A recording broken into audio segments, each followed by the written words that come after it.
Halo kakak, berhubung ini adalah kisah novel jadi kemungkinan video dan narasi tidak sama, dukung like, komen dan share-nya kakak, terima kasih sudah tidak skip iklan kakak, selamat mendengarkan. Benar, ini aku. Menara Wanhua ini hanyalah kekuatan yang aku dirikan sebelumnya, untuk mengumpulkan sejumlah uang untukku.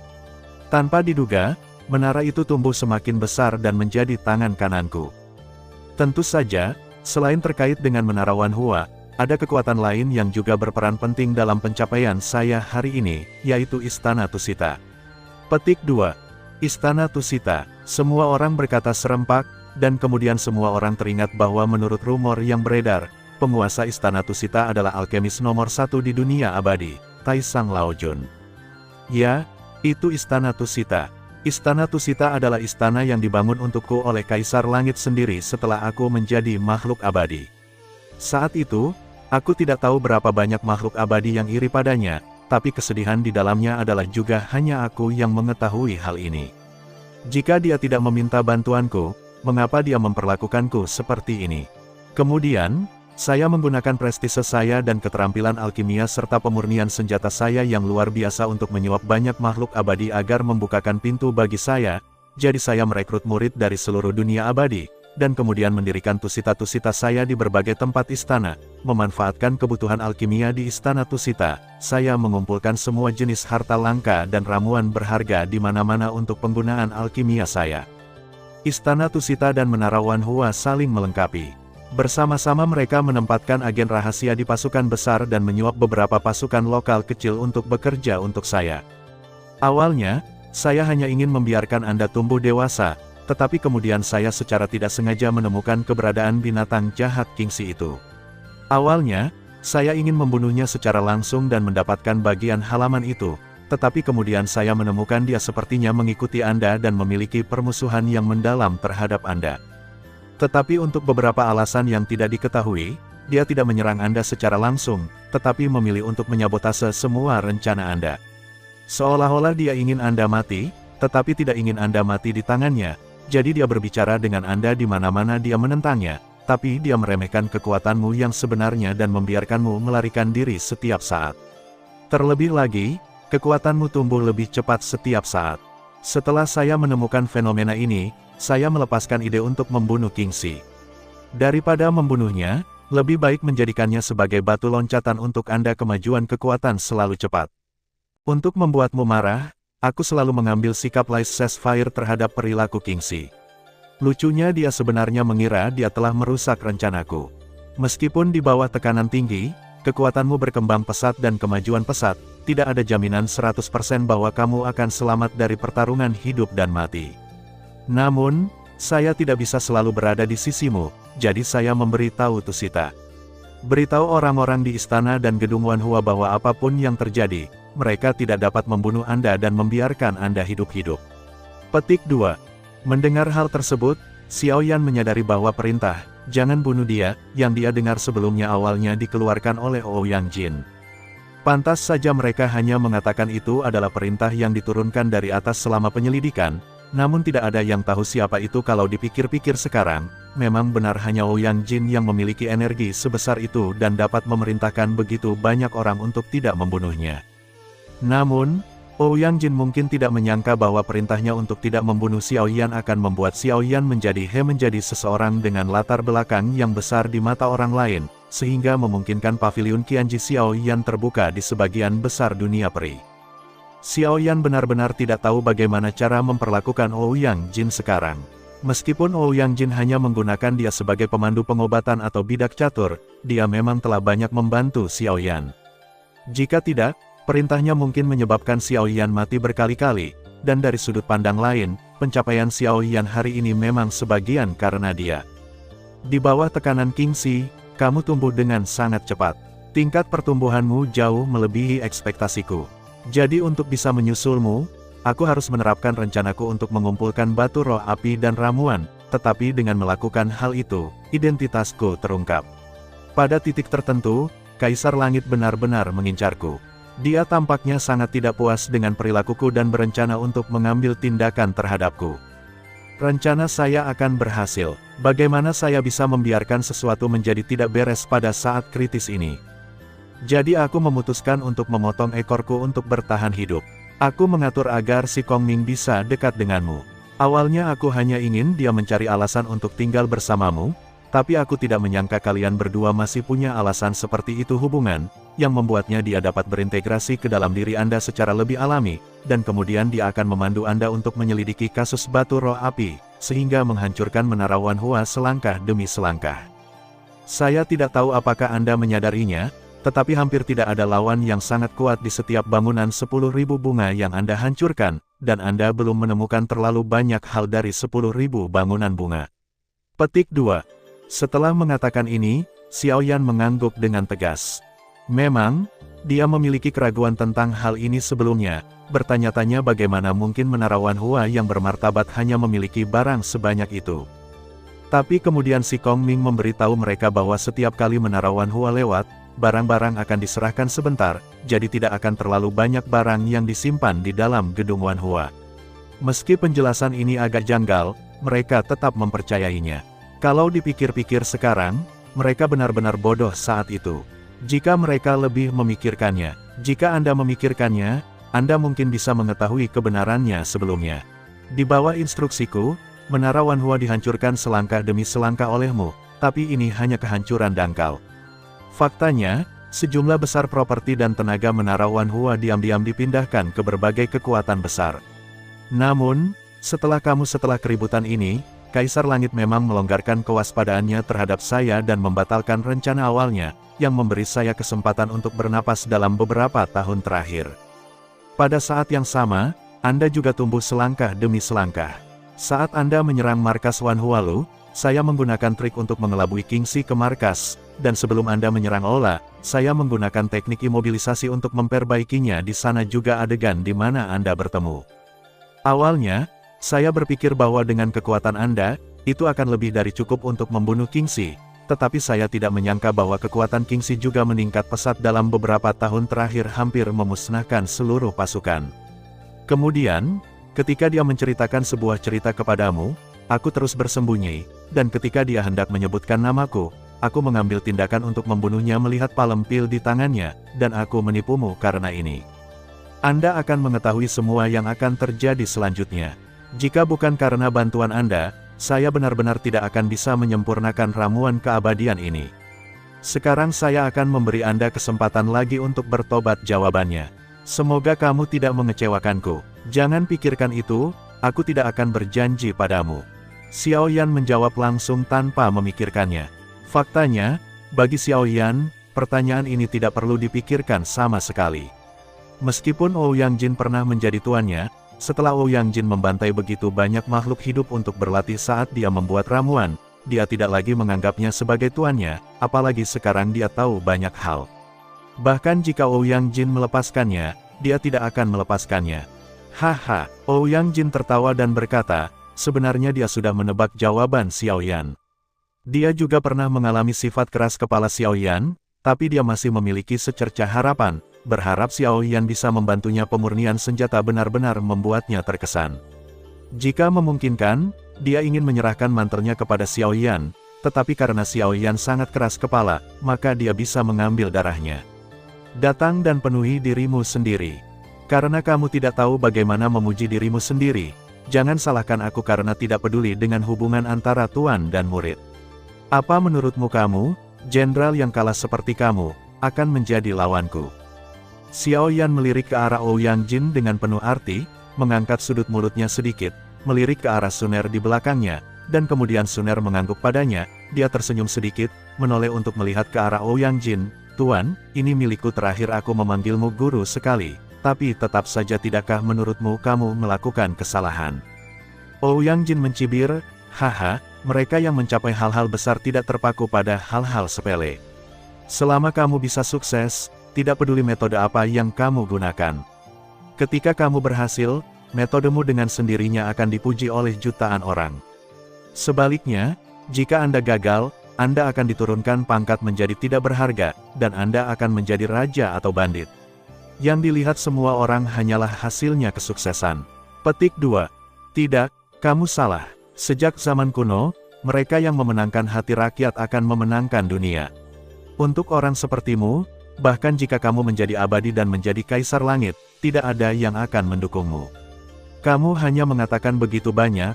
Sekarang, apakah kamu tertarik mendengarkan ceritaku? Melihat ekspresi percaya diri Xiaoyan, Ouyang Jin merasa sedikit khawatir. Selama bertahun-tahun, dia menjadi sangat akrab dengan perilaku Xiaoyan. Sebagai seorang murid, dia selalu suka melakukan beberapa hal yang tidak terduga. Apakah ada sesuatu yang belum dia temukan? Meskipun Ouyang Jin memiliki keraguan di dalam hatinya, dia tidak akan menunjukkannya di permukaan. Oh, saya ingin mendengar detailnya. Xiaoyan kemudian menghela nafas panjang dan meniru nada bicara Ouyang Jin dan berkata, "Oh, di mana saya harus mulai membicarakan masalah ini? Mari kita mulai dari saat saya bertemu si Kongming. Saat itu aku melihat si Kongming, aku terkejut sekali, karena saat itu tidak ada seorang pun yang tahu tentang Kastil Voldiva, apalagi ada yang mengetahui bahwa aku telah melepaskan seseorang, jadi bagi si Kongming aku tidak meragukannya, identitas sama sekali. Tapi kemudian ketika dia membicarakan masalah pencarian batu roh api kepada kami, saya menjadi sedikit curiga. Lagi pula, sebelumnya, saya secara pribadi telah menyelidiki kasus pencurian batu roh api keluarga Xiao Batu dan Wan Hua. Saya sangat jelas tentang hubungan halus antara bangunan-bangunan tersebut, dan semua orang sangat jelas tentang latar belakang kuat gedung Wan Hua. Jika hanya sedikit dari kita yang ingin melawan gedung Wan Hua, niscaya akan seperti melempar telur sebuah batu. Tapi yang dimaksud si Kongming adalah dia ingin saya bergabung dan mengambil inisiatif untuk memprovokasi Wan Hualu. Begitu dia mengatakan ini, hal itu menimbulkan tentangan keras dari Huang Funan dan lainnya, dan juga menimbulkan kecurigaan saya terhadap si Kongming. Kali ini aku tidak tahu apa tujuan sebenarnya, jadi aku hanya mengikuti arus, menyetujui idenya, dan berinisiatif memprovokasi Wan Hualu sesuai keinginannya. Ajaibnya, setelah menara Wan Hua dibakar, tidak ada seorang pun yang curiga pergi ke paviliun Qianji. Meskipun kami tidak mengungkapkan identitas kami kepada dunia luar, dengan jaringan besar menara Wan Hua, jika kami ingin mengetahui identitas kami yang sebenarnya. Identitas tidak boleh menjadi terlalu sulit, namun meski begitu, menara Wan Hua tidak meragukan kami, dan tidak peduli terhadap paviliun Qianji, kekuatan yang secara terbuka menantang mereka. Setelah melakukan ini, saya secara kasar menemukan beberapa cara, jadi saya diam-diam memberitahu Huang Funan dan saudara Tuoshe tentang masalah tersebut. Setelah beberapa diskusi di antara kami bertiga, kami memutuskan untuk mengikuti petunjuk dan mencari tahu dalang di balik layar selanjutnya. Kami hanya bertindak untuk si Kongming dan dalang di balik layar, tetapi memang benar kami memanfaatkan pertemuan ini untuk meningkatkan kekuatan kami sendiri dan mengembangkan paviliun Qianji. Sepanjang perjalanan, kami telah memecahkan menara Wan Hua yang tak terhitung jumlahnya, namun dalang di balik layar tidak pernah muncul, bahkan si Kongming belum menghubungi dunia luar. Fenomena ini membuat kami bertanya-tanya apakah kami telah melakukan kesalahan, namun hingga kami memutuskan malamnya sebelum dia berencana menyerang markas Wan Hualu, dia akhirnya bergerak.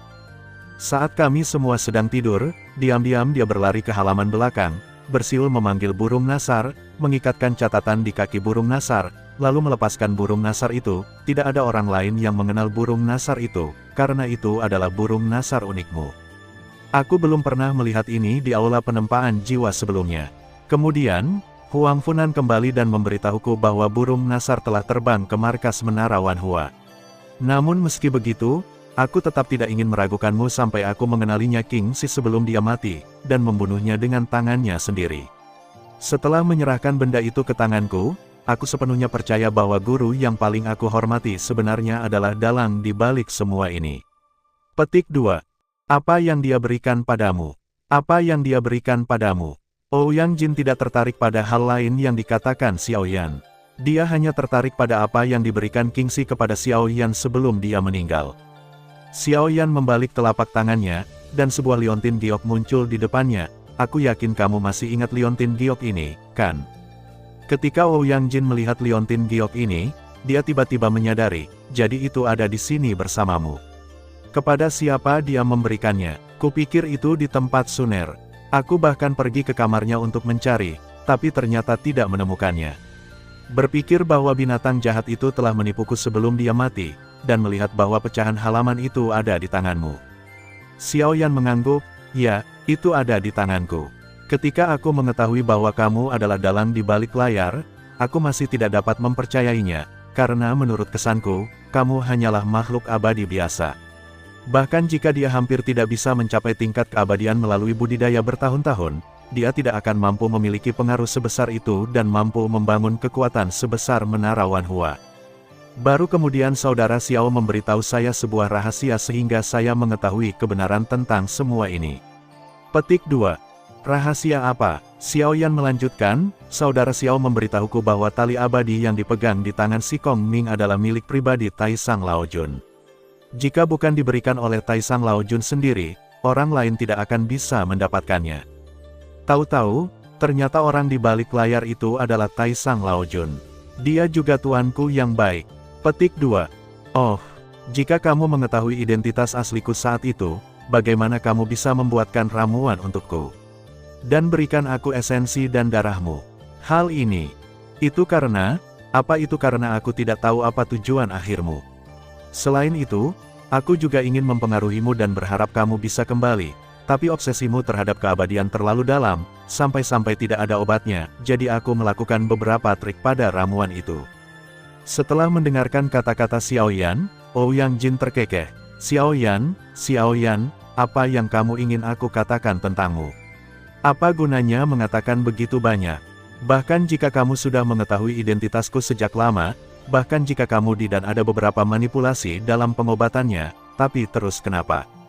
Jangan lupa, aku alkemis nomor 1 di dunia abadi, dan kamu masih ingin menipuku dengan tipuan kecilmu. Kehidupan selanjutnya. Sekarang setelah saya meminum ramuan keabadian, selama dibutuhkan 7, dan 49 hari berkah lagi, saya benar-benar dapat mencapai keabadian, dan bagaimana dengan Anda? Satu-satunya hal yang dapat kamu lakukan adalah membuatkan obat untukku. Petik 2. Benarkah? Pikiran Xiao Yan bergerak, dan tiba-tiba selusin orang muncul di hadapannya. Orang-orang ini semuanya adalah master dari Paviliun Qianji, keluarga Xiao, dan istana Haotian. Ouyang Jin juga tercengang saat melihat belasan orang tiba-tiba muncul di hadapannya. Kenapa orang-orang ini muncul begitu saja dan dia tidak menyadarinya sama sekali sebelumnya? Xiao Yan melihat keraguan di wajah Ouyang Jin dan menjelaskan kepadanya dengan ramah, ini adalah fungsi khusus Kastil Voldiva. Ini adalah ruang mandiri dan tidak dapat diperhatikan oleh orang luar. Oleh karena itu, keabadianmu impiannya akan menjadi hancur. Hahaha, Xiao Yan, apa menurutmu kamu bisa mengalahkanku dengan sekelompok tentara dan jenderal seperti itu? Hari ini, aku akan membiarkanmu melihat kekuatan sebenarnya dari Taisang Laojunku, dan memberitahumu apa celahnya. Saat dia berbicara, Ouyang Jin mengeluarkan kocokan putih dan melambaikannya dengan ringan ke arah orang-orang di depannya. Mereka merasakan angin kencang bertiup dari depan mereka, menyebabkan mereka terjatuh ke belakang. Semuanya, hati-hati dan bersiap untuk bertarung. Xiao Yan memberi perintah dan memimpin dalam bergegas maju dengan penguasa pemecah langit di tangan. Ouyang Jin dengan lembut mengangkat pengocok di tangannya dan membuang penggaris berat di tangan Xiao Yan. Beraninya kamu mengaku sebagai ahli pemurnian senjata. Penggaris yang rusak ini lumayan beratnya. Yang lainnya tidak berguna, biarkan aku tunjukkan padamu apa senjata sebenarnya. Saat dia berbicara, Ouyang Jin memutar pergelangan tangannya, menjentikkan kocokan di tangannya, dan melemparkannya ke tubuh Xiao Yan. Xiao Yan dengan cepat menempatkan penguasa pemecah surga di depannya untuk memblokir pukulan fatal tersebut, dan kemudian mendengar dengan suara pop, kocokan lalat terlempar dengan keras ke arah penguasa pemecah langit. Kekuatannya begitu kuat sehingga Xiao Yan, yang berada di belakangnya, meluncur mundur puluhan meter, dan kemudian dia nyaris tidak bisa berdiri diam. Melihat ke surga melanggar penggaris lagi, langsung dibengkokkan oleh pengocoknya. Melihat penguasa pemecah surga yang membungkuk di tangannya, Xiao Yan hanya bisa menghela nafas. Meskipun penguasa pemecah surga ini tidak mencapai ranah senjata tingkat Ming, itu masih merupakan senjata tingkat tinggi tingkat Ji. Itu dibengkokkan oleh kocokan. Xiao Yan ini tidak bisa menahan diri untuk tidak melihat ke arah Fu Chen dengan kekaguman, dan pada saat yang sama, itu juga memungkinkan dia untuk melihat kekuatan sebenarnya dari Ouyang Jin. Saat Xiao Yan sedang frustasi, Tuosi adalah orang pertama yang bergegas ke depan dan memukul Ouyang Jin dengan tinju berisi api yang berkobar. Segera, api di luar kepalan tangan dengan cepat menyebar dari kocokan tersebut. Dalam sekejap, seluruh kocokan itu dikelilingi oleh api. Api yang melekat, ya, sudah membaik, Tapi jangan lupa, ini adalah kocokan Tai, harta bawaan, yang diubah dari akar teratai yang tumbuh di antara langit dan bumi. Ia kebal terhadap pedang dan senjata, air dan api. Kamu masih ingin menyakitinya dengan api kecilmu. Berhentilah bermimpi. Saat dia mengatakan itu, Ouyang Jin menjentikkan kocokan lalat yang membungkus bola api ke samping, dan bola api menghantam kerumunan yang bergegas. Untungnya, semua orang bereaksi dengan cepat dan tidak ada yang terluka oleh bola api tersebut. Pada saat yang sama, Huang Funan dan yang lainnya juga menyerang Ouyang Jin, tetapi ketika Huang Funan mencabut pedang lembutnya, tidak ada yang menyadari bahwa gumpalan kecil energi hitam dengan cepat berputar di sekitar pedang dan kemudian menghilang tanpa terlihat. Ouyang Jin memang yang terkuat abadi di dunia abadi selain Kaisar Langit. Selain itu, dengan berkah harta surga dan bumi di tangannya, dia sama sekali tidak dirugikan saat menghadapi pengepungan begitu banyak orang. Sebaliknya, Xiao Yan dan yang lainnya tidak hanya tidak bisa masuk ke dalam tubuh Ouyang Jin, tapi mereka yang terkena kocokannya juga terluka dalam berbagai tingkat. Kocokannya terlihat lembut, tapi sebenarnya keras beberapa kali percobaan, semua orang sedikit banyak terluka. Haha, kamu seperti ini dan kamu masih ingin membunuhku. Kembalilah dan berlatih lagi. Oh, benarkah?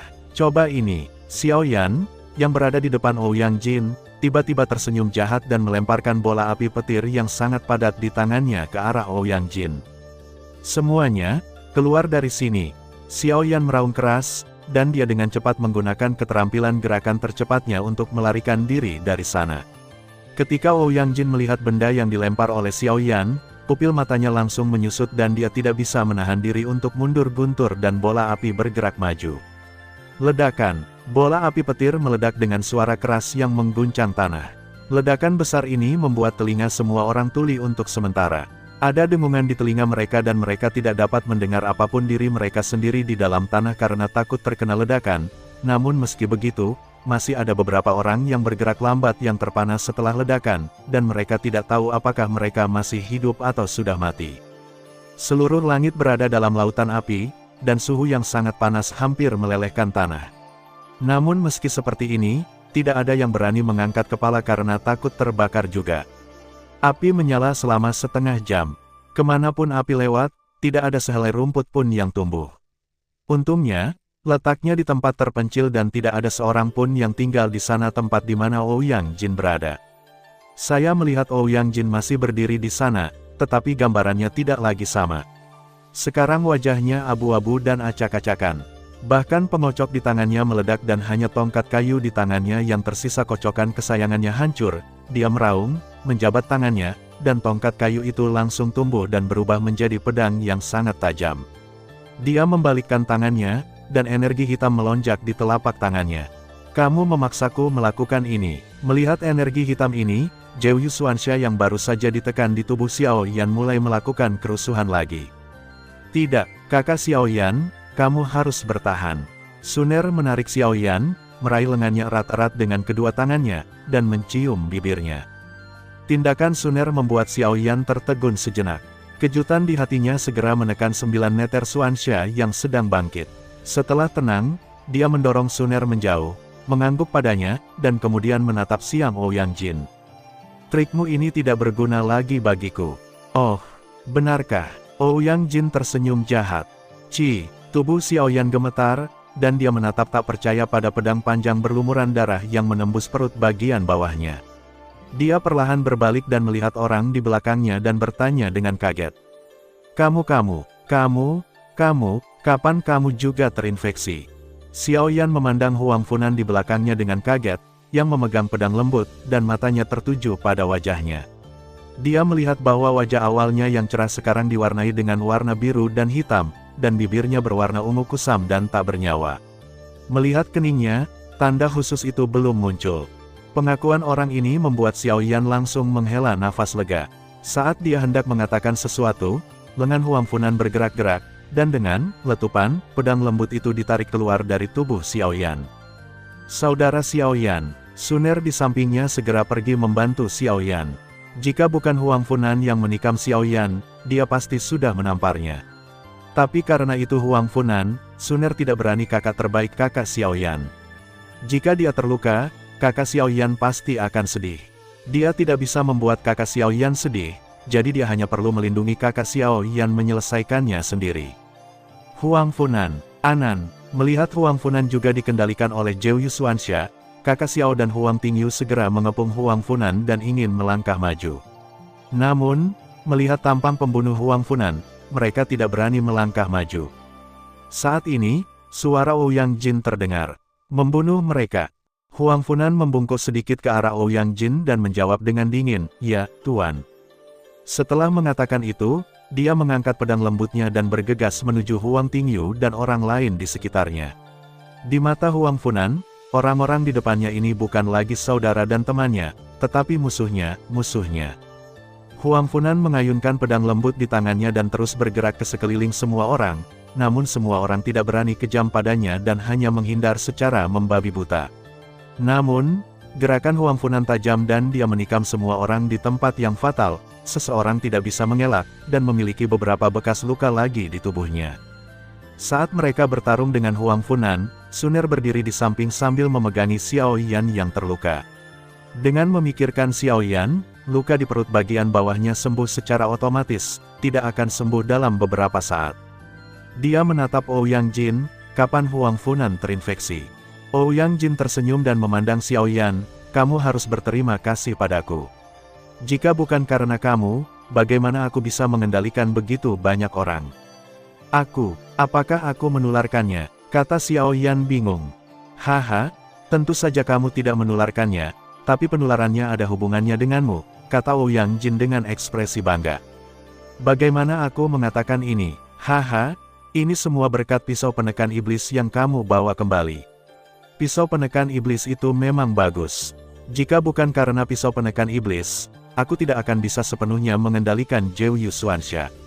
Mungkin Anda belum mengetahuinya, ada secercah jiwa dari orang yang menundukkan Zhou Yusuansha dalam pisau penekan iblis, dan dengan memurnikan jiwa ini, itu setara dengan mengendalikan Zhou Yusuansha. Ternyata jauh sebelum ini, Zhou Yusuansha telah mengembangkan kebijaksanaan spiritual dan sedang mencari orang yang cocok untuk dimiliki, dan calon orang yang kerasukan ini adalah kakak senior Anda King Long dan Anda. Sejak awal di Tanah Janji, ia telah merasuki kalian berdua, terus-menerus mengikis kekuatan mental kalian, tetapi kekuatan mental kalian jauh lebih kuat daripada King Long, dan kemudian kalian melakukannya sendiri.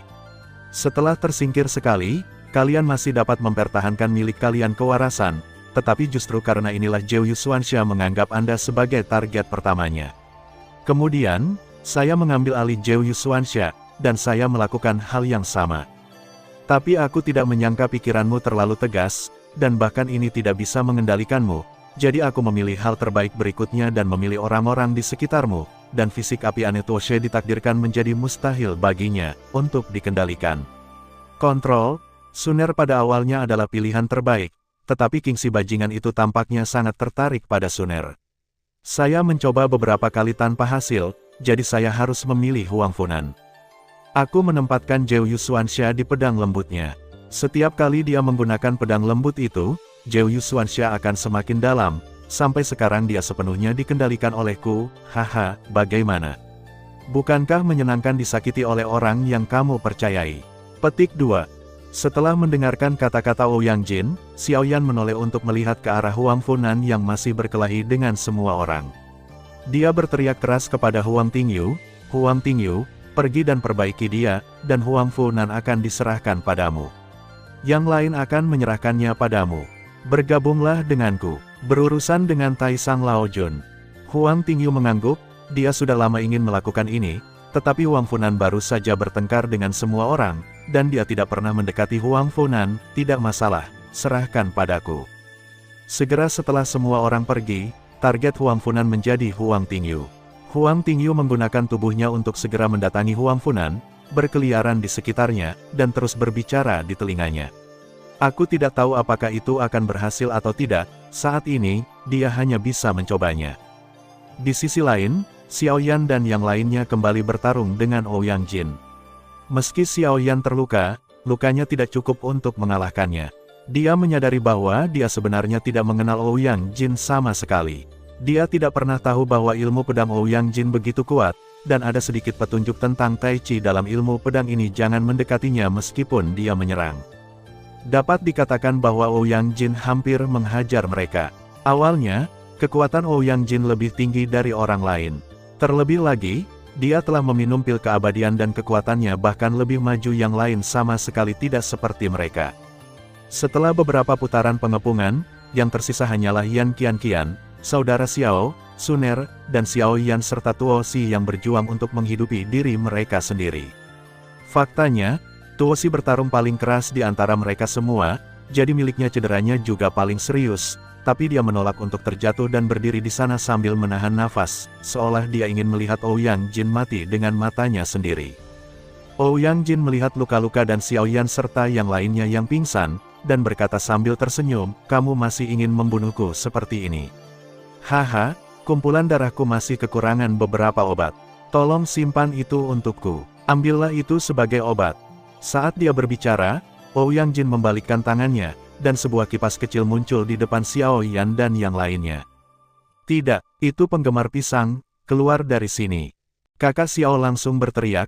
Begitu kipasnya keluar, kakak Xiao langsung menyadari bahwa itu adalah harta karun lain yang digunakan oleh Taisang Laojun untuk membuat alkimia, yaitu kipas pisang. Semua orang tidak akan pernah bisa kembali. "Hei, masih bisakah kamu mengenali benda ini? Ya, aku akan membiarkanmu mencicipi kipas pisangku hari ini." Saat dia mengatakan itu, Ouyang Jin menamparkan wajah semua orang. Xiao Yan dan yang lainnya semua memeluk kepala mereka, meraih apapun yang ada di sekitar mereka. Mereka bisa bertahan untuk sementara waktu, tapi setelah kebakaran di hadapan Xiao Yan, hampir semua yang ada di sekitar mereka telah terbakar menjadi abu, dan tidak ada yang tersisa dipeluk oleh semua orang, tapi beberapa tidak punya pilihan selain memeluk mereka berdua dan meringkuk bersama. Saat ini, semuanya, tidak ada sikap yang abadi atau abadi, mereka hanya seperti sekelompok anak domba yang menunggu untuk disembelih. Tepat ketika semua orang berkerumun menunggu angin kencang datang, namun menunggu kiri dan kanan tidak menunggu angin kencang datang. "Dasar binatang buas, kembalikan kipas pisangnya padaku. Cepat kembalikan padaku." Mendengar suara ini, semua orang perlahan mengangkat kepala dan melihat Ouyang Jin mengejar sosok putih melompat-lompat di langit, dan sosok putih itu juga akan mengirimkan guntur dan kilat ke Ouyang Jin dari waktu ke waktu mata menyala. "Xiao Bai, itu Xiao Bai, ada sedikit ayam juga." Suner dengan senang hati melihat dua binatang mitos di langit yang bekerja sama secara diam-diam. Tanpa diduga, pada saat kritis, merekalah yang menyelamatkan hidup mereka. Tidak, ada benda lain di punggung Xiao Bai.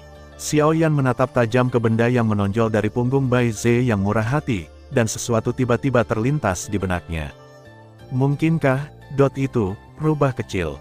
Bukankah dia sudah mati?" "Ya, itu rubah berekor 9. Tidak, sekarang seharusnya disebut rubah berekor 8. Apakah kamu lupa? 9 ekornya berarti mereka memiliki 9 nyawa. Sebelumnya, mereka hanya kehilangan 1 nyawa. Ya, bagaimana aku bisa memberikan ini begitu saja?" Di tengah kata-kata Xiao Yan, dia tiba-tiba menyadari ada sesuatu yang tidak beres. Tiba-tiba dia berbalik dan melihat Huang Funan berdiri di belakangnya, menatapnya sambil tersenyum di belakangnya. Dia menutupi wajah Xiao Yan dengan tubuhnya sendiri dan menatap Huang Funan dengan waspada. Xiao Yan menenangkan suasana hatinya dan berkata dengan gemetar, "Kamu pulih." Huang Funan mengangguk, "Ini perlu.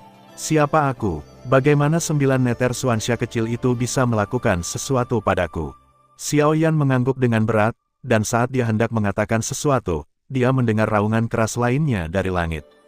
"Kamu tidak bisa memakannya, kamu tidak bisa memakannya, kamu tidak bisa memakannya. Kembalikan padaku." Xiao Yan dan yang lainnya melihat ke langit dan melihat rubah kecil memasukkan kipas pisang yang melilit ekornya ke dalam mulut Bai Ze menelannya bahkan tanpa melihatnya. Adegan ini juga membuat takut Xiao Yan dan yang lainnya. Tapi bagaimanapun juga, Xiao Yan merasa sangat senang saat melihat suara marah Ouyang Jin.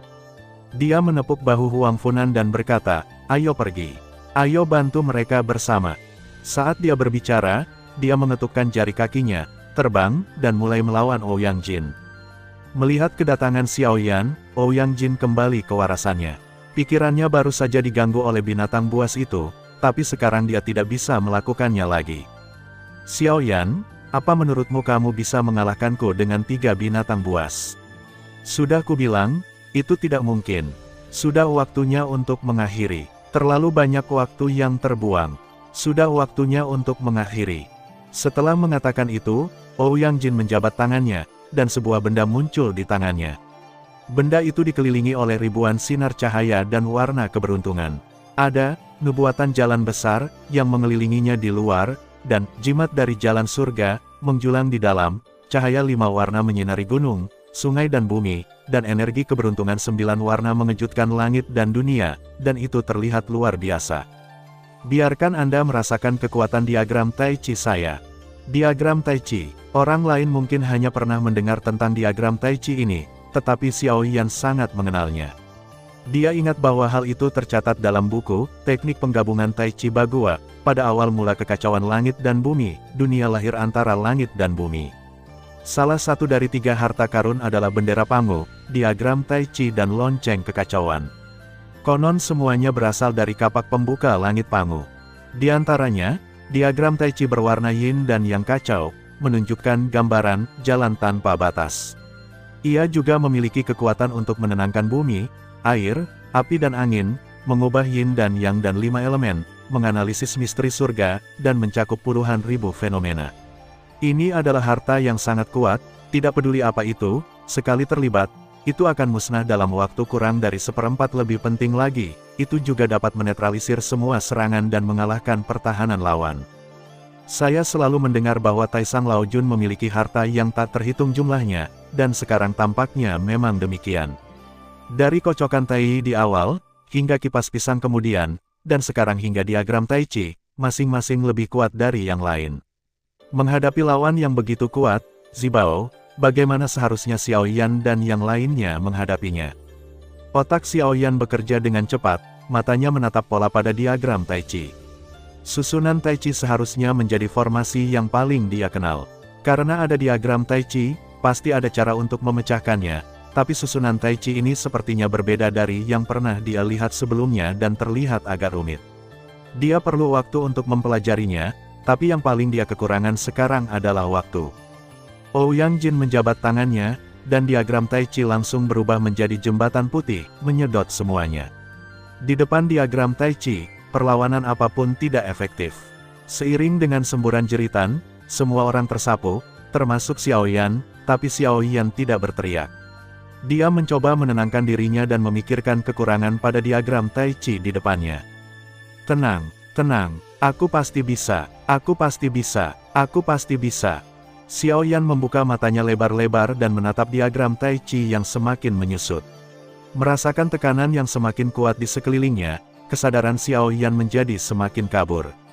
Dia terus memaksakan dirinya untuk berkonsentrasi dan berkonsentrasi, namun kesadarannya tetap menyebar tanpa sadar. Merasakan energi abadi di tubuhnya terus-menerus hilang. Tubuhnya semakin lemah, dan kelopak matanya semakin berat.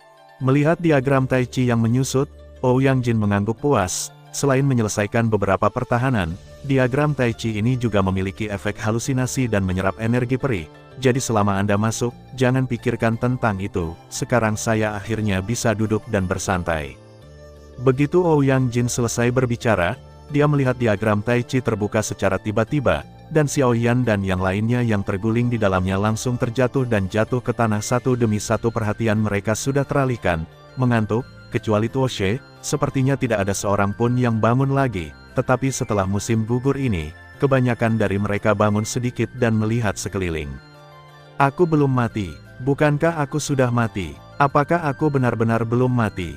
Ketika Ouyang Jin melihat pemandangan ini, wajahnya penuh rasa tidak percaya. Dia terus menggelengkan kepalanya, tidak mungkin.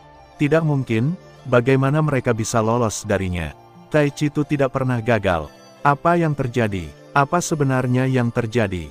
Tepat ketika Ouyang Jin menjadi gila, sebuah suara terdengar di depan Ouyang Jin. Tentu saja karena aku. Apakah kamu masih mengingatku? Taisang Laojun. Ketika Ouyang Jin mendengar suara ini, tubuhnya gemetar. Suara ini sangat familiar, seolah-olah dia pernah mendengarnya di suatu tempat sebelumnya dari dia, kecuali erangan terus-menerus di tanah. Semua orang di diagram Tai Chi telah menyedot terlalu banyak energi abadi. Sekarang mereka lemah, sakit, dan tidak bisa berdiri. Dalam situasi mereka saat ini, Ouyang Jin sangat mudah untuk membunuh mereka. Siapa itu? Keluarlah padaku. Jangan berpura-pura menjadi hantu untukku. Cepat keluar. Setelah Ouyang Jin menginspeksi selama seminggu, dia tidak melihat satupun sosok yang masih bisa berdiri, dan dia tidak merasakan nafas siapapun, tapi dia dengan jelas mendengar seseorang berbicara barusan. Mungkinkah dia sedang berhalusinasi? Mustahil. Jika bukan karena keberadaan orang lain, bagan Tai Chi miliknya tidak akan efektif. Meskipun Tai Chi itu sangat kuat dan semua orang yang terlibat di dalamnya pasti akan mati, namun ia juga memiliki kelemahan yang fatal, yaitu terdapat sedikit depresi di bagian luarnya tuh akan hancur. Secara otomatis akan menyebar dan kembali ke bentuk aslinya. Tetapi tidak banyak orang yang mengetahui rahasia ini, bahkan King Xi, yang pernah berada di sisinya, dan Xiao Yan serta yang lainnya bahkan lebih kecil kemungkinannya untuk mengetahuinya. Bahkan jika mereka mengetahuinya, mereka semua pernah terlibat dalam diagram Tai Chi, dan bahkan ketiganya binatang mitos juga terlibat di dalamnya, dan tidak mungkin dia keluar untuk menyerang di sana. Haha, Taisang Laojun, apakah kamu juga takut pada suatu hari? Mendengar suara itu lagi, Ouyang Jin segera mencarinya dan melihat seorang pria seukuran jari dengan sayap di punggungnya berdiri di udara. Melihat pria mungil ini, Ouyang Jin gemetar dan tiba-tiba teringat sesuatu. Jadi itu kamu. Aku pikir kamu siapa. Aku bahkan tidak melihatmu ketika kamu masih sangat kecil. Aku sudah lama tidak melihatmu. Aku tidak menyangka kamu begitu kecil dan tidak tumbuh sama sekali. Sepertinya orang yang melepaskannya tadi adalah kamu, kan? Melihat kemunculan orang ini, Xiao Yan juga tercengang. Dia tidak menyadari kapan Yue Ye keluar, tapi Yue Ye hanyalah peri, dan dia tidak akan menjadi lawan Ouyang Jin. Yue Ye, cepat pergi. Tinggalkan aku sendiri. Xiao Yan berteriak kepada Yue Ye. Awalnya, dia ingin mengingatkan Yue Ye dengan keras, tapi ketika dia berteriak, dia menemukan suaranya serak dan dia tidak bisa mengeluarkan suara sama sekali. Dia mencoba menghentikan Yue Ye, tetapi 89 energi abadi di tubuhnya baru saja diserap oleh diagram Tai Chi. Ditambah dengan rangkaian pertempuran sebelumnya, seluruh tubuhnya sekarang lunak dan dia tidak dapat memperoleh energi apapun. Dia mengeluarkan sebotol ramuan, menggigit sumbatnya dengan giginya, dan menuangkan semuanya ke dalam mulutnya terlepas dari situasinya. Melihat gerak-gerik Xiao Yan, Ouyang Jin tersenyum. Ia menatap Yue Ye. Oh, sepertinya kamu masih mengenal Xiao Yan. Pantas saja kamu akan menyelamatkannya. Kenapa kamu sendirian hari ini? Di mana lelaki tua itu? Biarkan dia keluar. Sekarang dia ada di sini, berhentilah bersembunyi. Ini akan menjadi saat yang tepat untuk menyelesaikan dendam lama. Mendengar perkataan Ouyang Jin, suasana hati Yue Ye tiba-tiba menjadi kasar. Kamu masih berani menyebut tuan tua. Jika bukan karena kamu, bagaimana mungkin tuan tua itu mati begitu cepat? Mendengar perkataan Yue Ye, Ouyang Jin juga tercengang. Apakah dia sudah mati? Kemudian Ouyang Jin tertawa keras dan berkata, hahaha, kematian yang bagus. Kematian yang bagus. Ouyang Jin. Yue Ye memanggil nama Ouyang Jin dengan marah. Jika dia tidak mampu mengalahkannya, dia akan melawannya sampai mati. Ouyang Jin, biar ku beritahu, jangan terlalu senang. Saat itu, kamu membunuh tuan lamaku. Hari ini, aku tidak akan membiarkanmu membunuh tuan baruku lagi. Tuan baru. Ouyang Jin tertegun, lalu menoleh untuk melihat tindakan Xiao Yan, dan kemudian tiba-tiba menyadari, jadi Xiao Yan adalah tuan barumu. Akan diserahkan kepadaku untuk melakukannya. Minumlah obatnya. Karena itu, Ouyang Jin mulai bersiap untuk menangkap Yue Ye. Ouyang Jin, jangan terlalu sombong. Sambil berbicara, Tuo She, satu-satunya yang belum menyerap energi abadi, melangkah ke depan Ouyang Jin, mengulurkan telapak tangannya, dan memukul telapak tangan Ouyang Jin. Bentak, saat kedua telapak tangan saling bertabrakan, Ouyang Jin tidak mundur sama sekali. Hanya tubuhnya yang gemetar beberapa kali, namun Tuo She langsung terlempar ke belakang lebih dari 10 meter. Pada saat ini, Yue Ye terbang ke sisi Xiao Yan dan melihat tubuh lemah Xiao Yan. Tuan, ini bukan jalan yang harus ditempuh. Kamu dan dia terlalu kuat untuk mengalahkannya. Lalu apa yang harus kita lakukan? Apakah kita menyerah begitu saja? Yue Ye, kamu pasti punya cara kan? Bukankah kamu mengaku maha tahu dan maha tahu? Xiao Yan memandang Yue Ye dengan mata penuh kerinduan. Yue Ye adalah satu-satunya harapan mereka saat ini. Sekarang ini bukan lagi pertanyaan tentang kehancuran, tapi pertanyaan tentang hidup dan matinya sendiri Tuan. Menurutku, tentu saja, jawab Yueye dengan tegas. Dia tahu bahwa dalam percakapan tadi, Xiaoyan sudah tahu bahwa tuan lamanya mati di tangan Ouyang Jin. Tetapi, ada cara, itu bukan tidak mungkin, tapi itu tidak mungkin dicapai sekarang. Kata-kata Yueye kembali menyulut harapan Xiaoyan, metode apa yang bisa kamu ceritakan kepada kami? Mungkin bisa terwujud.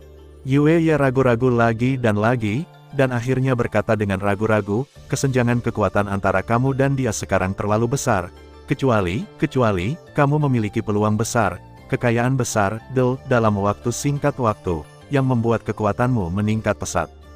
Ditambah dengan guntur dan apimu yang ekstrim, adalah mungkin untuk mengalahkannya. Tapi dalam waktu singkat, di mana kamu akan menemukan peluang besar atau kekayaan besar? Petik 2. Kata-kata Yueye didengar oleh semua orang di sekitarnya. Memang, mengatakan metode ini hampir seperti tidak mengatakannya. Peluang adalah sesuatu yang hanya dapat ditemukan tetapi tidak dapat dicari. Beberapa orang tidak akan pernah menemukannya sekalipun dalam hidup mereka pada saat ini, biarkan di mana dia akan menemukan peluang besar. Sehat, semua orang menghela nafas setelah mendengar ini. Sepertinya mereka dikutuk kali ini. Saat ini, Tuoshi yang sedang melawan Ouyang Jin juga mendengar perkataan Yueye. Kecuali jika ada kemungkinan besar, dia melihat ke arah Ouyang Jin di depannya, dan mengingat penderitaan yang dia derita sebelumnya, dan mengambil keputusan.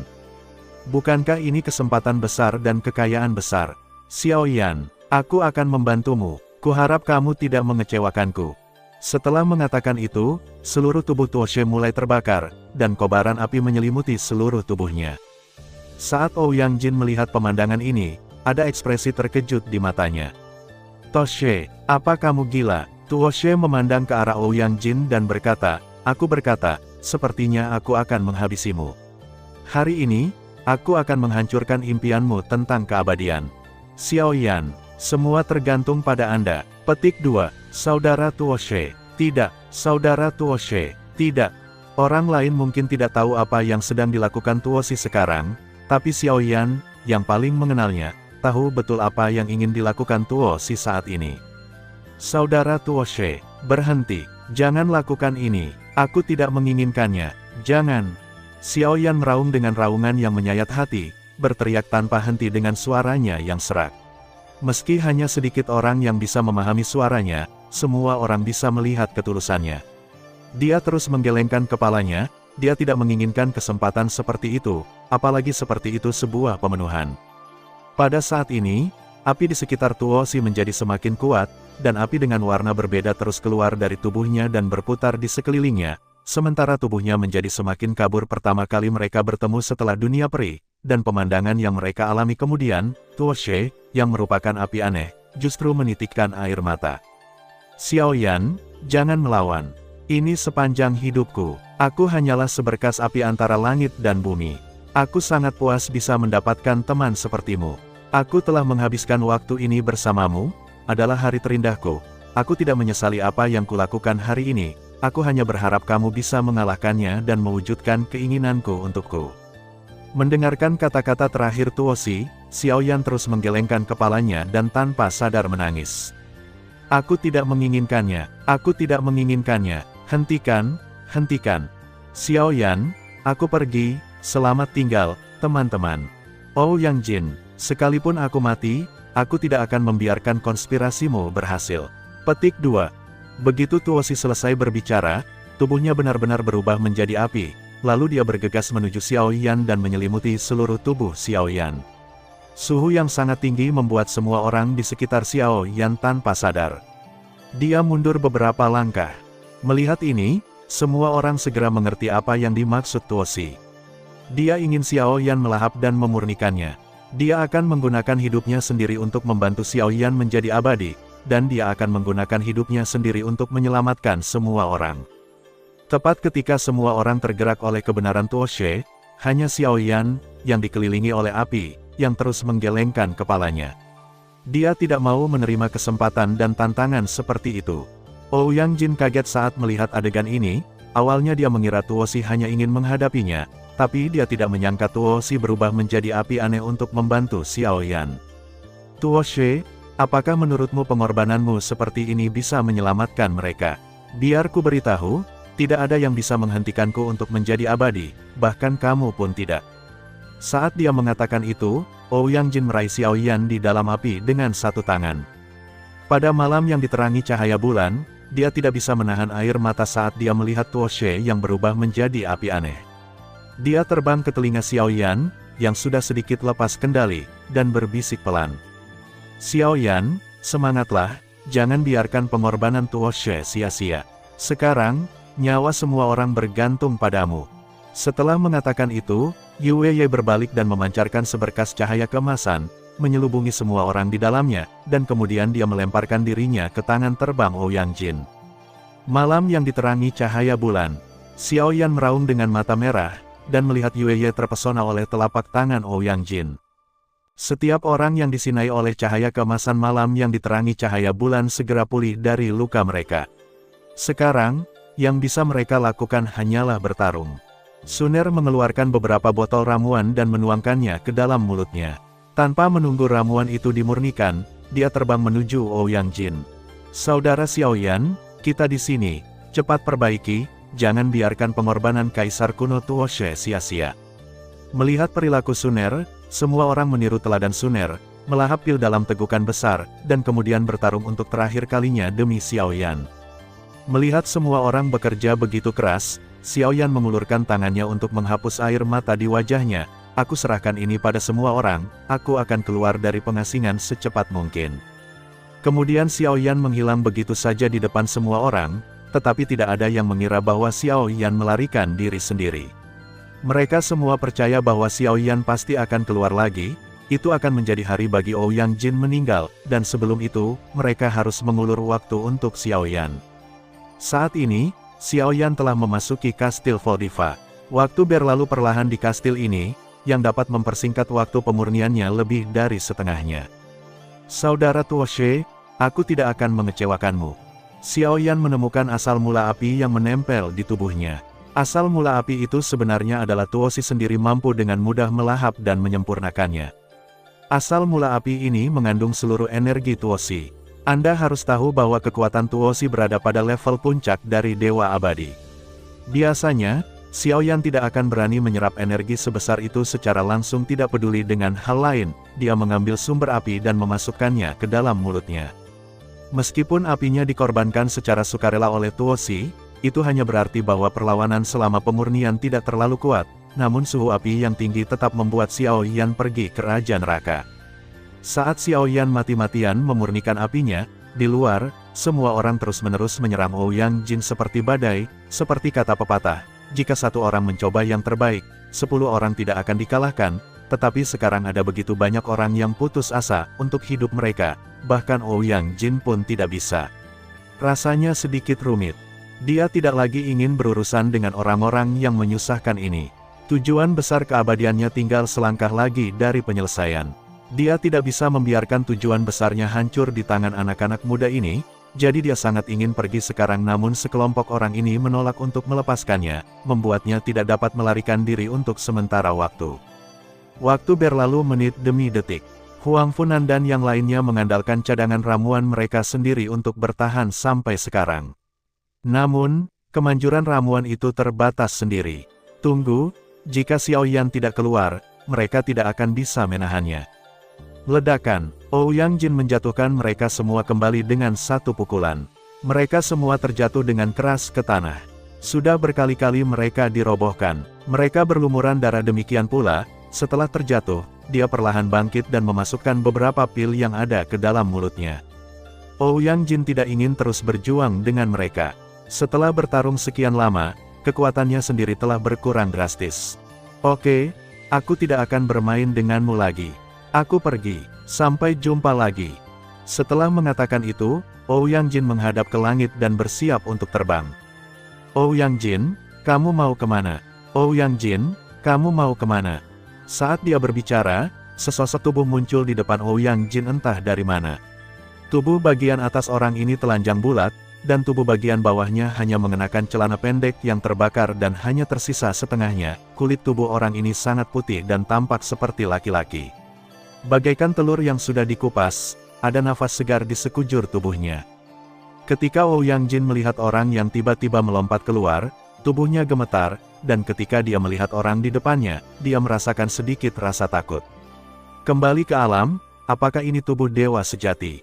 Kamu memurnikannya.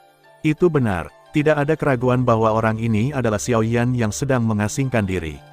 Melalui usahanya, dia telah menyerap semua energi yang ditinggalkan oleh Tuo She, dan juga memurnikan tubuh dewa sejati. Itu berarti kekuatan Xiaoyan telah resmi memasuki alam abadi. Meskipun dia belum diakui oleh kelas abadi, budidaya tubuh dewa sejati berarti dia telah menduduki peringkat di kelas abadi, dan dia masih berada di peringkat tinggi, tingkat abadi. Xiaoyan, saudara Xiaoyan, saudara Yan. Melihat penampilan Xiaoyan, semua orang di bawah menghela nafas lega. Xiaoyan mengangguk kepada mereka, terima kasih atas kerja kerasmu. Serahkan sisanya padaku. Menghadapi Xiaoyan yang keluar dari pengasingan, Ouyang Jin tiba-tiba tertawa. Haha, apakah kamu pikir kamu memiliki kemampuan untuk melawanku setelah kamu menyempurnakannya? Biar ku beritahu, tidak ada yang bisa menghentikanku untuk menjadi abadi. Keabadian, apakah kamu masih memimpikannya keabadianmu sekarang? Biar ku beritahu, di dunia ini, jika kamu ingin hidup selamanya, kamu hanya bisa berlatih keras. Tidak ada jalan pintas, begitu pula dengan pil keabadianmu. Xiaoyan memandang ke arah Ouyang Jin dan berkata dengan penuh arti. Apa maksudmu? Tiba-tiba ada firasat buruk di hatinya. Xiaoyan mengeluarkan halaman kertas yang robek dari teknik penggabungan Tai Chi Bagua yang diberikan King Xi kepadanya sebelum dia meninggal. Xiaoyan melambaikan jarinya, dan selembar kertas itu melayang ke arah Ouyang Jin. Ouyang Jin dengan cepat mengulurkan tangan dan mengambilnya, berpikir bahwa hal yang sangat dia inginkan saat itu kini tergeletak dengan tenang di tangannya, perlahan membukanya dan melihat apa yang tertulis di atasnya. Dia seperti sambaran petir dan membuang kertas itu. Dia terus melangkah mundur dan menggelengkan kepalanya. Tidak mungkin, ini tidak mungkin, ini pasti palsu, palsu. Ini harus dipalsukan olehmu untuk menipuku. Aku tidak percaya, aku tidak percaya. Melihat reaksi yang diharapkan dari Ouyang Jin, Xiaoyan menjelaskan, Anda hanya melihat deskripsi di belakang tentang pemurnian ramuan keabadian, tetapi Anda tidak melihat deskripsi sebelumnya. Perjalanan kultivasi tidak ada habisnya, dan keserakahan manusia bahkan lebih tiada habisnya. Namun umurnya telah berakhir, dan keabadian adalah sebuah legenda. Jika Anda ingin hidup selamanya, Anda hanya bisa melewati kesengsaraan, dan jalan pintas apapun akan sia-sia. Petik 1. Adapun uraian tentang ramuan keabadian berikut ini hanyalah ramuan biasa yang diciptakan oleh penulis buku ini. Untuk mengenang keabadian yang telah ia kejar hampir sepanjang hidupnya, ia menamakannya ramuan keabadian. Faktanya, efeknya hanya untuk meningkatkan kekuatan, tetapi tidak bisa benar-benar membuat Anda abadi. Seperti Anda, dia menghabiskan seluruh hidupnya mengejar keabadian, tetapi pada akhirnya dia kehilangan waktu dan mati perlahan. Jika semua orang bisa hidup selamanya, bukankah dunia akan berada dalam kekacauan? Bangun, berhentilah keras kepala. Aman untuk berbalik. Petik 2. Aku tidak percaya, aku tidak percaya. Aku pasti bisa hidup selamanya, aku pasti bisa melakukannya, aku pasti bisa melakukannya. Jangan coba-coba berbohong padaku. Setelah Ouyang Jin selesai berbicara, dia mengulurkan tangannya, membuka mulutnya, dan kekuatan hisap yang besar melewati Xiaoyan. Kemudian dia melihat Rio Qinglong dan Si Kongming, yang telah distun oleh Xiaoyan, terbang ke udara tersedot. Telapak tangan besar Ouyang Jin mendarat di atas kepala mereka, dan energi abadi dari tubuh mereka terus mengalir ke tubuh Ouyang Jin. Xiaoyan, kamu tidak bisa membodohiku. Aku tidak akan tertipu olehmu. Begitu Ouyang Jin selesai berbicara, dia melemparkan 4 orang yang telah kehabisan energi abadinya ke samping seperti sampah, dan mengangkat telapak tangannya untuk menyerang Xiaoyan. Xiaoyan mengangkat tangannya sebagai tangan pendorong, dan dengan mudah meredakan serangan Ouyang Jin dengan keterampilan menggerakkan 1000 pound dalam 4 ons. Saat Ouyang Jin melihat Xiaoyan menggunakan Tai Chi, sudut mulutnya terangkat. Tai Chi, aku bisa melakukannya lebih baik darimu. Setelah mengatakan itu, Ouyang Jin memukul Xiaoyan sejauh yang dia bisa dengan surai kuda liar. Setelah Xiaoyan berdiri teguh, dia langsung mengangkat tangannya, dengan api di satu tangan dan guntur serta kilat di tangan lainnya. Api menyala di depan semua orang. Ketika mereka keluar, semua orang dengan jelas merasakan kenaikan suhu di sekitarnya secara tiba-tiba. Dalam gumpalan api ini, semua orang sepertinya melihat bayangan Tuoshe. Tangan Xiaoyan menyatu dengan cepat, dan setelah beberapa saat, bola api petir muncul di tangan Xiaoyan. Ayo, guntur dan api ultimate. Ouyang Jin membentuk tanda dengan tangannya, lalu langsung menghadapi petir dan bola api yang terbang ke arahnya. Ledakan, sebuah ledakan besar bergema di langit, dan ada lautan api di langit. Melihat lautan api di depannya, hati Xiaoyan menegang, dan firasat buruk muncul di hatinya. Haha, Xiaoyan, kataku, tidak ada yang bisa mengalahkanku. Ouyang Jin mengeluarkan kuali obat dan langsung menyerap lautan api di langit. Saya ingin hidup selamanya dan tidak ada yang bisa menghentikan saya. Melihat Ouyang Jin seperti ini, Xiaoyan perlahan mengangkat tangan kanannya, mengulurkan jari telunjuknya, dan mengetuknya dengan lembut di depannya. Sebuah titik terang muncul di depannya. Itu juga semakin lama. Gambarlah sebuah lingkaran dan kutuk kamu. Kematian. Begitu Xiaoyan mengucapkan kata, mati, dia merasa semua energi abadi di tubuhnya langsung terkuras. Ini adalah pertama kalinya dia menggunakan perintah, mati, setelah mempelajari gerakan ini aturan. Dia biasanya tidak menggunakannya dengan mudah, terutama karena serangan baliknya terlalu kuat. Dia selalu menyadarinya, jadi dia tidak pernah menggunakan perintah, mati. Menghadapi master seperti Ouyang Jin, menggunakan gerakan ini padanya akan menimbulkan reaksi balik. Terlebih lagi, Xiaoyan masih menggunakan perintah, mati. Serangan balik tersebut mungkin akan langsung membunuh Xiaoyan. Begitu kata, kematian, keluar, Sun Er segera menyeret tubuh lemahnya ke sisi Xiaoyan, merangkak dan berjalan, dan menyaksikan dengan mata merah saat Xiaoyan selesai melukis bagian terakhir. Saudara Xiaoyan, Xiaoyan mencoba yang terbaik untuk menyelesaikan bagian terakhir, dan kemudian melihat cahaya keemasan mengalir ke arah Ouyang Jin yang sedang menang. Ouyang Jin hanya melihat cahaya keemasan melintas, dan tanpa sadar dia memblokirnya dengan kuali obat di tangannya. Kemudian dia merasakan sakit di dadanya, dia memindahkan kuali obat dan melihatnya. Dia melihat kuali obat itu langsung ditembus oleh dua lubang. Melihat lagi di dadanya sendiri, lubang darah setebal jari muncul di depan matanya. Dia mengulurkan tangan dan dengan gemetar menyentuh luka yang terus mengeluarkan darah, dengan ekspresi tidak percaya di wajahnya. Bagaimana ini mungkin? Bagaimana ini mungkin? Dia merasakan kekuatan hidup perlahan-lahan terkuras dari tubuhnya dan tiba-tiba tersenyum. Haha, haha, mereka semua pembohong. Mereka semua pembohong. Tidak ada yang bisa mengalahkanku. Aku ingin hidup selamanya, hidup selamanya. Setelah mengatakan itu, hanya terdengar suara retak. Kuali obat di tangannya jatuh ke tanah dan hancur berkeping-keping. Api di dalamnya meledak dalam sekejap dan menyebar ke seluruh tubuh Taisang Laojun sepenuhnya terbungkus di dalamnya.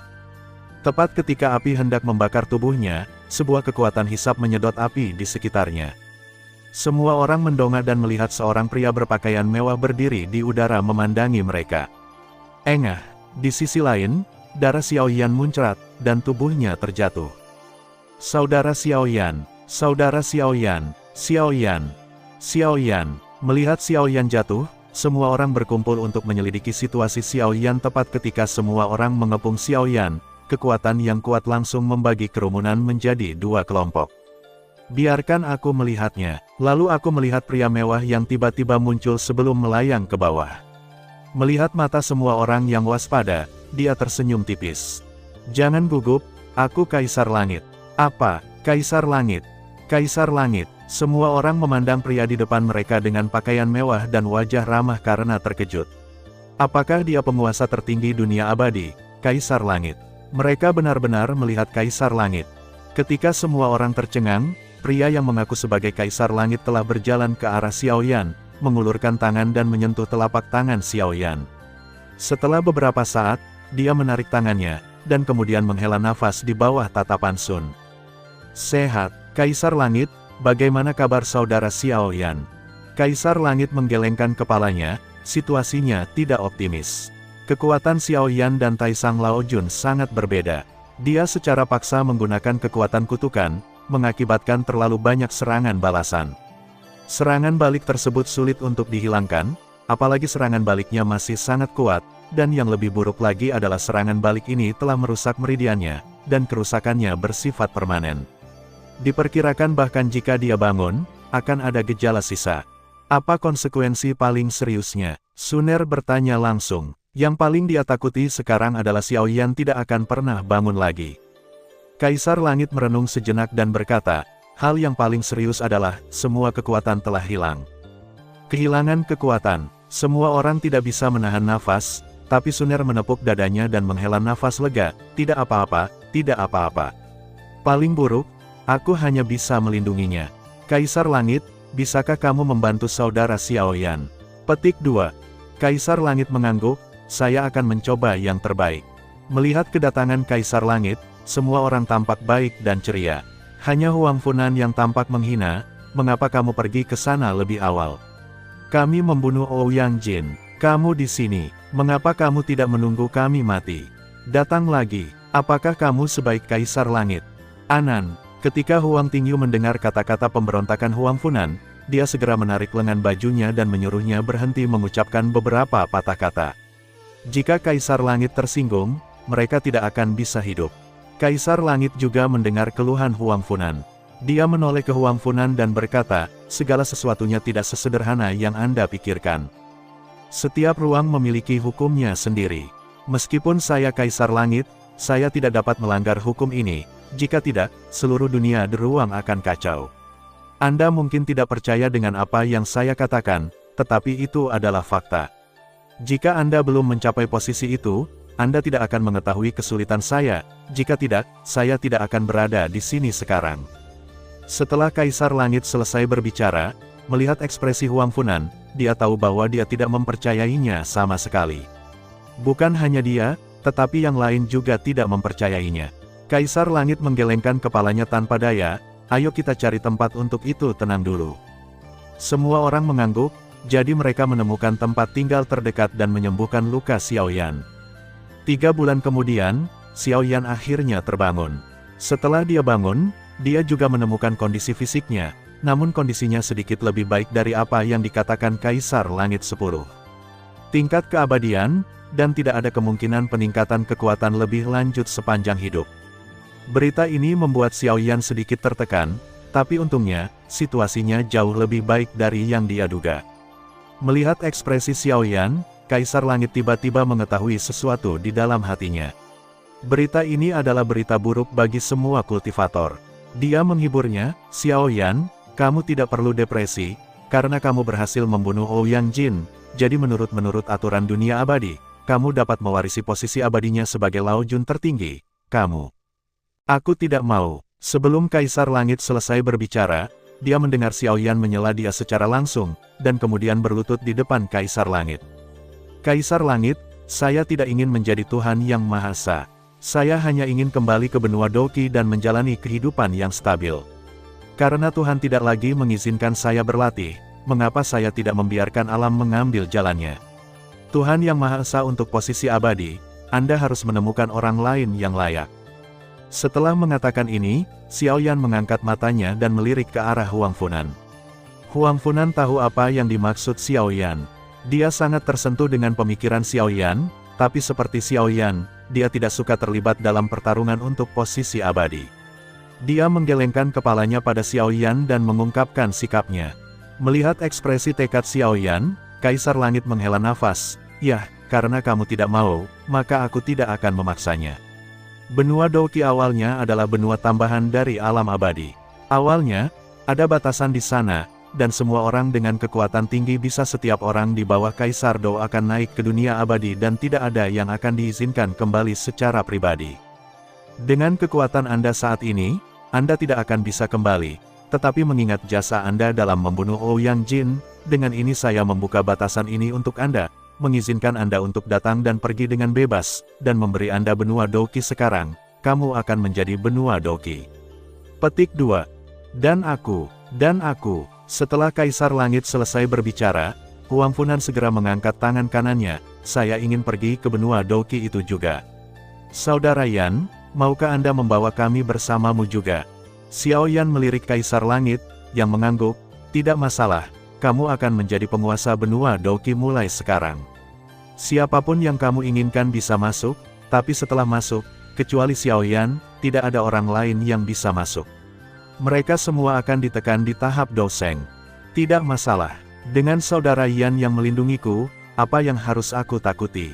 Kata Huang Funan sambil tertawa. Kemudian masalah diselesaikan seperti ini. Xiao Yan, Suner, Huang Funan dan Huang Tingyu kembali ke benua Doqi, sementara orang-orang yang tersisa masih ada urusan di dunia peri bersatu kembali dengan keluarganya, tetapi istana Ahaotian yang besar masih menunggunya. Yaner, bantu aku memberikan surat ini kepada ayahmu dan katakan padanya untuk tidak memikirkanku. Aku akan kembali ketika aku punya waktu. Oke, Xiao Yan mengangguk. Sekarang berbeda dari sebelumnya. Tidak ada lagi yang menjaga Yan Qianqian. Dia bisa kembali kapan saja dia mau, tapi perjalanannya agak jauh. Setelah itu, Xiao Yan secara pribadi menguburkan Ouyang Jin di aula penempaan jiwa mereka. Dia berharap di kehidupan selanjutnya, Ouyang Jin tidak lagi terobsesi dengan keabadian dan bisa benar-benar melepaskan dan merasa nyaman. Sebelum pergi, Xiao Yan pergi menemui Ling Xuan. Ling Xuan sekarang adalah seorang immortal, tapi dia masih mengenakan kain kasa putih, dan di sampingnya berdiri Hao Yun, yang juga seorang immortal. Kakak senior, aku pergi. Apakah kamu bersedia kembali bersamaku? Ling Xuan memandang Xiao Yan melalui kain kasa putih tipis dan mendengar Xiao Yan bertanya padanya apakah dia bersedia. Untuk sesaat, dia benar-benar ingin memegang tangan Xiao Yan dan mengatakan dia bersedia.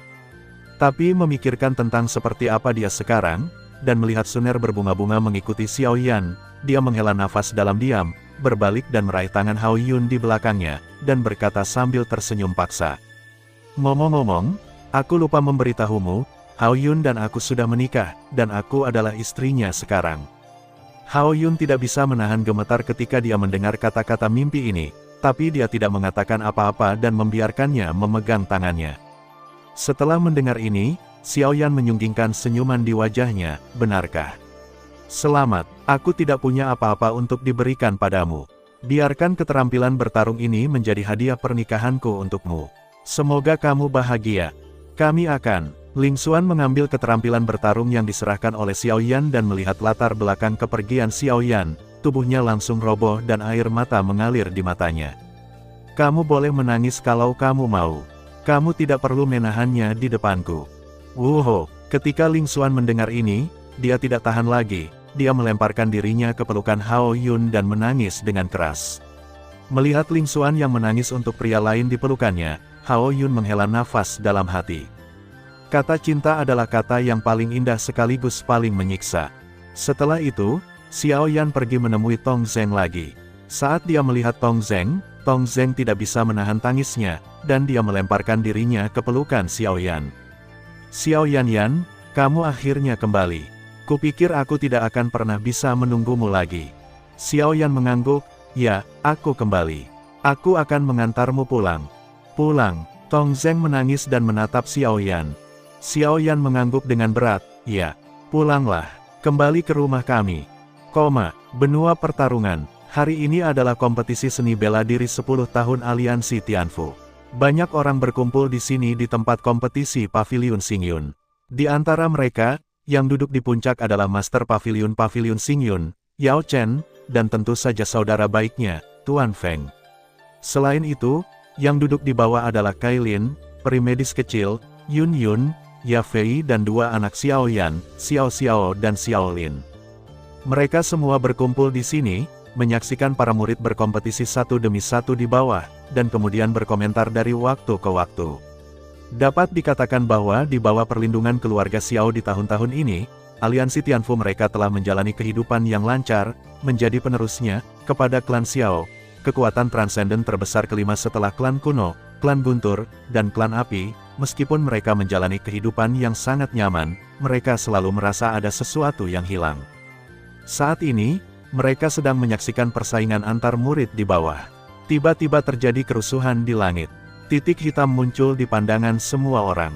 Saat titik hitam itu perlahan membesar, semua orang merasakan penindasan yang kuat. Yao Chen segera berdiri dan berteriak kepada murid-murid di bawah, semuanya, hati-hati. Bersiaplah untuk bertarung. Semua orang segera bersiap untuk perang, menunggu orang-orang di atas muncul. Semua orang menatap setiap gerakan di langit. Dalam beberapa tahun terakhir, hanya sedikit orang yang berani menentang mereka secara terbuka. Siapa ini?